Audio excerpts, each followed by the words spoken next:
Olá, eu me chamo Hannah, sou psicóloga clínica e venho fazer uma análise psicológica da série Adolescência. O enredo da série gira em torno de um garoto de 13 anos que é acusado de assassinar uma colega a facadas. E além de ser super interessante o fato de que a série é toda feita em plano sequência, ou seja, não existem cortes de cena, essa série envolve temas muito atuais e muito presentes em nossas vidas e está mexendo com muita gente, mexeu comigo também. E se você veio em busca de um entendimento sobre um possível diagnóstico psicológico do personagem principal, eu vou comentar sobre isso. E se você estiver se perguntando de quem é a culpa pelo acontecido, como é que os fatos se desenrolam até chegar num ponto tão grave como esse, vamos comentar sobre isso também. E eu quero salientar que todo o meu raciocínio é baseado nas teorias mais recentes das neurociências que envolvem o entendimento de como traumas complexos e de eventos sutis ao longo do cotidiano da vida interferem em nossa vida adulta, em nossa sociedade, em nossos vazios emocionais e de como essa sensação profunda de vazio pode levar as pessoas a cometerem atos violentos como esses, contra si mesmas ou contra outras pessoas. Quando eu terminei de assistir a série, eu dei uma pesquisada para ver o que as pessoas estavam comentando e eu vi uma grande quantidade de pessoas se referindo à família do personagem Jamie como uma família funcional. E eu gostaria de trazer aqui esse ponto. Você acha que aquela era uma família funcional? Se nós pensarmos nisso até um certo nível de compreensão e de funcionalidade, sim, era uma família funcional porque os pais trabalhavam, tinham um relacionamento de casal, tinham atenção com os filhos, cuidavam, né? Ofereciam o cuidado material, estavam presentes fisicamente. Os filhos estavam numa escola considerada uma boa escola. Eles tinham acesso a bens e recursos que nos mostram ali a atenção, né, dos pais em relação a eles. E nós podemos perceber os pais extremamente devastados com tudo que está acontecendo e se perguntando onde nós erramos e tentando se assegurar de que tinham acertado com esse filho. Só que estamos considerando aqui um certo nível de funcionalidade, mas estamos deixando de considerar uma parcela mais sutil, mas também extremamente importante, um ponto-chave para todo o desenrolar dessa série e desse tipo de evento na vida real, que é o fator emocional, o fator do vínculo afetivo, o entendimento de que não basta amar os filhos, é preciso que os filhos se sintam amados. E nós podemos perceber claramente que Jamie não se sentia amado, ele não se sentia querido, admirado, respeitado pelas características dele, por como ele era. Pelo contrário, ele se sentia humilhado, envergonhado, extremamente inadequado. Ele sentia que não atendia às expectativas do pai. A relação dele com a mãe era praticamente inexistente, era uma coisa apenas funcional, porque a mãe cozinhava, né? O que ele relata, a mãe cozinha bem e tudo. É uma mãe preocupada, mas também extremamente sobrecarregada, então não dá para perceber um vínculo fortalecido entre esse filho e essa mãe. E uma coisa que percebi, quero saber como é a sua compreensão disso, é o comportamento desse pai quando ele se relaciona com a esposa e com a filha, e de como ele não podia ser contrariado, de como ele se expressava, ele era ambivalente entre ser carinhoso, cuidadoso, mas tinha os rompantes de agressividade, né, de fúria. E você percebeu o quanto ele invalidava e o quanto ele desmerecia a opinião da esposa e da filha, as sugestões delas? Já parou para pensar como é complicado conviver com um homem? Inclusive, na série, né, o ator que também é um dos diretores era fortão. Então, o quanto ele inspirava uma incerteza em relação a como é que ele vai reagir aqui, né, nas coisas, tem que ir pisando em ovos. E eu, nesses 10 anos de atendimento clínico e acompanhando a grande maioria de pacientes mulheres, incontáveis vezes eu escuto exatamente isso, de que convivem com maridos que são boas pessoas, mas, e o que vem depois do mais é o que importa muito aí nesse caso, o quanto eles não podem ser contrariados, o quanto eles falam alto, o quanto eu não posso me expressar com esse marido, e o quanto ele usa de violências, de abusos, de manipulação nos relacionamentos, né? No relacionamento dentro de casa. Isso é extremamente comum. E olha só, percebemos ali, tanto na família como na escola, que a educação praticada é funciona através de controle, punições, cobranças. Inclusive, nas cenas da escola, isso é retratado de uma forma intensa e caótica, e é curioso porque nas paredes da escola nós vemos cartazes, né, de positividade e que transmitem uma sensação de responsabilidade afetiva, mas que aquilo é só de fachada, porque na verdade não existe naquele ambiente interesse genuíno de pessoa para pessoa, de professor para aluno. Nós vemos ali o tempo inteiro professores gritando, se ausentando da sala, aulas em formato de vídeo. Gente, é um escancaramento do distanciamento emocional retratado nessa série. Outro ponto interessante que podemos perceber é tanto o filho do policial, que na primeira cena do primeiro episódio estava relatando ali que estava com dor de barriga, ou seja, ele estava ansioso para ir à escola, claro, porque ele estava sofrendo um bullying pesado que foi praticado até na frente do pai. E, apesar disso, é ele que, no segundo episódio, é ele que ajuda o pai, ele que acolhe aquele pai e tenta ajudar, né, no caso do pai, que é policial, explicando as coisas, sendo que o movimento deveria ser exatamente o contrário. O pai que deveria estar atento, mas o pai estava totalmente focado na própria vida, né? No próprio trabalho, e eles não tinham um relacionamento. Uma coisa parecida acontece com a irmã do Jamie, personagem principal, e os pais. No último episódio, ela vai lá, ela tem uma postura extremamente madura, acolhedora, apaziguante ali. Então, os adolescentes tomando essa função parental em relação aos próprios pais. Isso é também algo extremamente real, presente e comum no atendimento clínico e em nossas vidas. E é um fator também que está totalmente relacionado com esses traumas emocionais da adolescência e da infância também. Eu estou aqui falando algumas vezes sobre trauma e vamos entrar aqui no tema de qual o possível diagnóstico que o Jamie teria. Eu vi pessoas mencionando possível transtorno de personalidade borderline, transtorno de personalidade antissocial, que é a psicopatia, o transtorno dissociativo de identidade, que conhecemos popularmente como dupla personalidade. Mas olha só, esses transtornos de personalidade, esse diagnóstico só pode ser feito em pessoas adultas. Porque na idade do personagem, ali de 13 anos, o cérebro ainda está em formação, ainda é um cérebro imaturo, passando por um momento de reestruturações significativas, e o comportamento, a visão de mundo é totalmente fluida ainda. Embora, é claro que já carregue muitos traços, tanto internos como aprendidos, né, nos anos mais jovens dessa pessoa e no ambiente, na família, mas é complexo isso de formular um diagnóstico psicológico em adolescentes. Nós podemos identificar traços, então, ele tinha a instabilidade do humor, a impulsividade, uma necessidade muito forte de ser querido, né, de se sentir pertencente e de receber validação. Ele estava o tempo todo perguntando para o pai, perguntando para a psicóloga: você gosta de mim? Eu fiz certo, olha como eu fiz melhor do que os outros. Então, girando nesse sentido aí.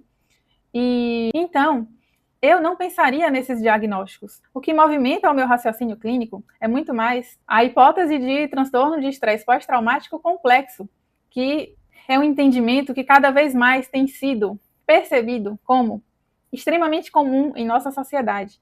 Esse complexo se refere ao fato de que a pessoa vivencia microtraumas, eventos mais sutis, mais corriqueiros, em que essa pessoa vai se sentindo e começando a se desconectar de si mesma. Na prática, eu estou falando de ser ignorado, ser alvo de piada, se sentir inadequado, receber punições por expressar emoções. E perceba, gente, que eu não estou falando de uma coisa de outro mundo. Eu estou falando de uma coisa que talvez você vivencie aí na sua realidade, e eu também, de que, por exemplo, vou tomar aqui como exemplo uma escola. Qual é a mentalidade mais comum em educar crianças pequenas? Olha, tem um conflito ali de uma criança com outra, um conflito completamente natural da infância. Vamos pegar a criança que está tendo o comportamento agressivo ou desafiador e vamos fazer o que com essa criança? Castigar, segregar. As palavras são duras, né? Mas isso acontece mascaradamente.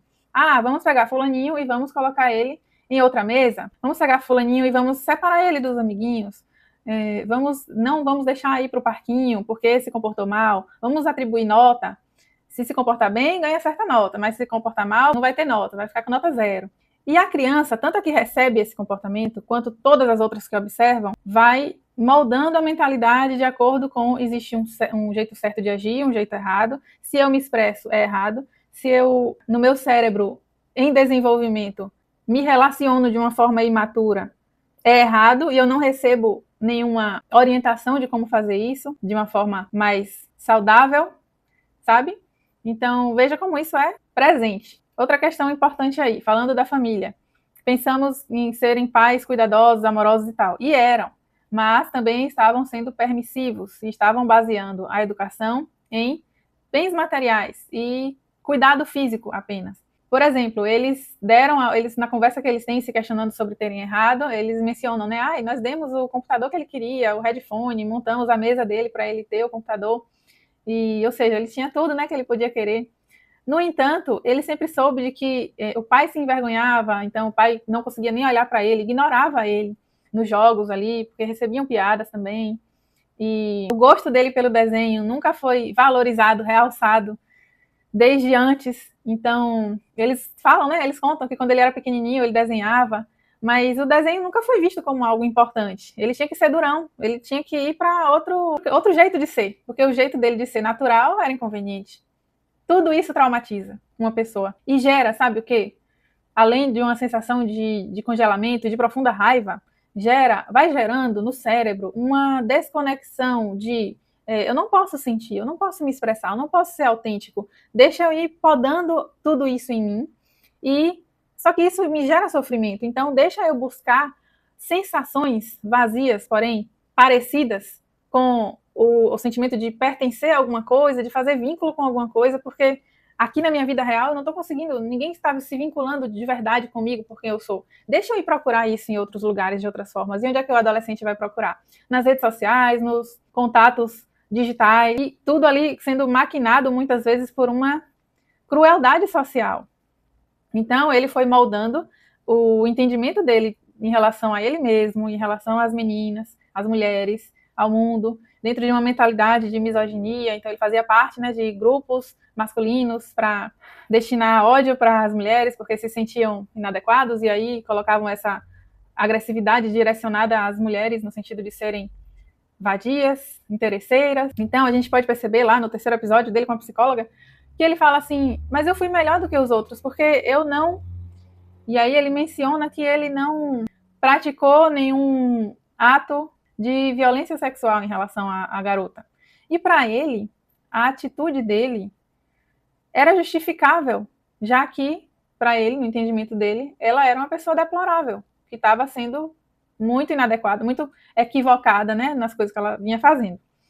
Então, ele tinha uma faca, que também entra como um elemento de trazer mais confiança, segurança para ele, já que ele se sentia extremamente inseguro e humilhado, e na cena ela empurra ele, ele cai no chão, fica completamente humilhado ali, envergonhado, e acaba que no ataque de fúria de um cérebro adolescente não desenvolvido, que ainda não traz em si uma capacidade de regulação emocional, e muitos adultos também não, mas na adolescência isso é muito mais forte, ele acaba usando essa faca, mas para ele estava fazendo a mesma punição que todo o sistema educacional faz com as pessoas.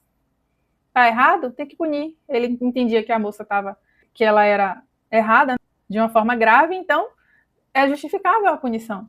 E ele demora para perceber a gravidade do ato dele. Depois que a ficha dele vai caindo, depois do terceiro episódio, lá no quarto episódio, a ficha dele vai caindo e ele resolve confessar que ele era culpado. E diante de tudo isso, quem é o culpado de verdade? Afinal, ele era um adolescente.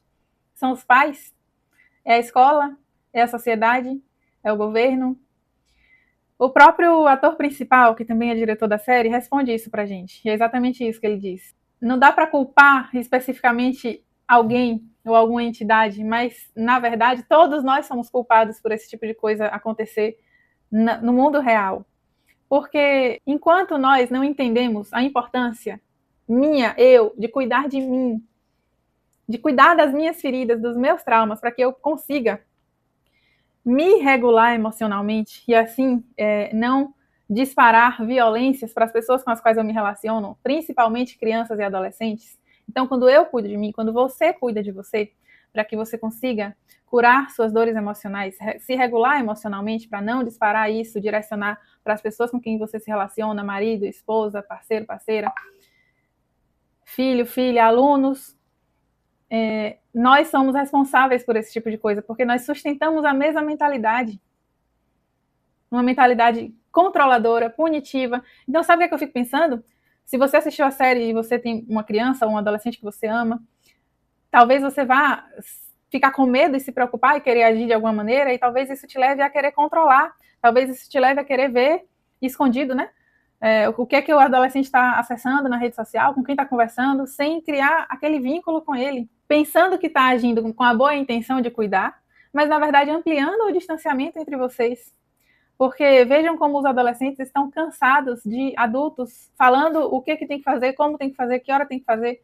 Nós, nesse discurso de que sabemos, e eles sendo vistos como completamente sem noção. Então, eu sou mãe, é meu dever começar a me curar primeiro, emocionalmente, para que eu consiga enfrentar os desafios em relação à maternidade da minha filha, tomando a responsabilidade afetiva por essa relação, não cobrando dela, não me vitimizando e punindo ela por não agir como eu espero que ela haja. Sabe? Percebe como é normalmente assim que as relações acontecem entre gerações diferentes? O filme também retrata isso de uma forma bem intensa, né, e interessante, a diferença entre as gerações. Bom, gente, então, quero encerrar esse vídeo com esse incentivo para que você procure aprender mais sobre afeto, regulação emocional, responsabilidade afetiva, masculinidade tóxica. Eu vi comentários de outras psicólogas em relação à psicóloga do seriado ter ido à avaliação psicológica com uma ideia pré-pronta sobre essa questão da masculinidade ter influenciado ele, e que não é interessante irmos fazer a avaliação psicológica já com uma ideia pré-concebida, e eu concordo com isso. Mas eu tenho uma grande hipótese de que a série tratou, a psicóloga insistia nesse ponto para que nós possamos perceber essa questão de como nós entendemos a masculinidade, nós, homens e mulheres, como nós entendemos isso, de como nós reforçamos esse tipo de mentalidade. Também podemos acrescentar aqui mentalidade racista, mentalidade de preconceitos, de gênero, de países, e, especificamente em relação ao seriado, a misoginia. Eu tenho muito mais para falar sobre essa série. Acompanhe aqui meu canal, que eu pretendo movimentá-lo mais. Acompanhe meu Instagram também. E vamos cuidar da nossa saúde mental, tá bom?